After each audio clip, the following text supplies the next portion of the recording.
hello everyone. It's Donna. How are you doing today?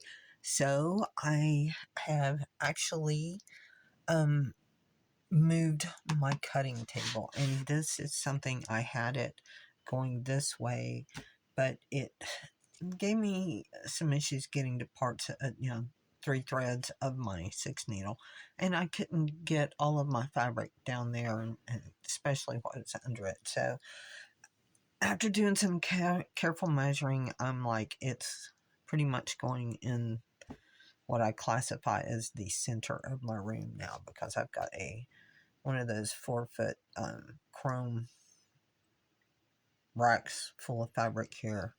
I've got another one over there with fashion fabric. I've got my sewing machine here, my 6 needle, and thread and ribbon, and just and a countertop. But there just wasn't really too much space for me to cut. I mean, I used to try to cut where my pressing was and just, move my boards and everything, and that wasn't working. And I'd been wanting a cutting station for a while. So I went and, well, actually, I had my husband pick me up 2 of the 9 cube things at Walmart. They were about $40, I want to say. Put them together, and they're just back to back this way. And then I have a piece of plywood that was, this is a birch plywood, and it had come from the Hancock's cabinets that were at my old Hancock's. My husband had always loved the, not necessarily the color, but that wood, because it's like, I don't know, it's 9 or 11 ply, and it's birch, and it's beautiful wood. So when they were closing that store down, he actually bought quite a few. And this is a piece. It's about 2 feet wide, and it's about 3 or 4 inches longer than the top of this. And I've got my cutting mat here, and underneath it I store, and I mean directly under the mat, I store my scan and cut mats.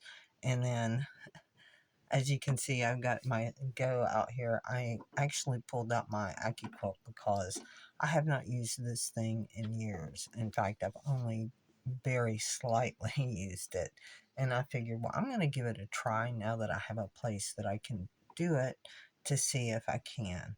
And I only had one 10-inch mat, and when I pulled this thing out, it had been stored wrong, and it was all just like crumpled up. So I left it overnight with this laying on it, and it's as you can see, it's still a little bit warped, but it's coming in.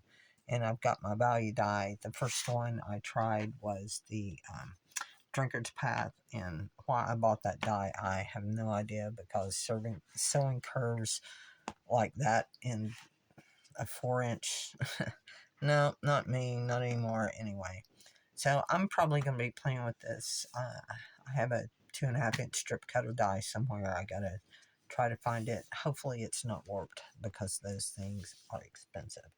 But if I like it, I'll be buying more dies and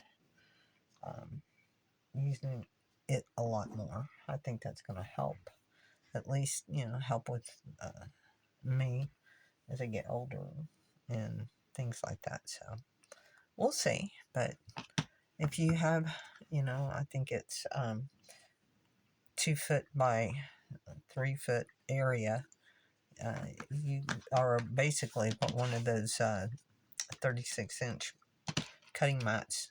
If you got a place on the floor that you can get around it, you too could have a cutting table like this. So even with a small space, I mean, I have over here, I have a lot more walking room than I do there, or back here. But that's just the way it is, because I need more room there to operate that piece of equipment.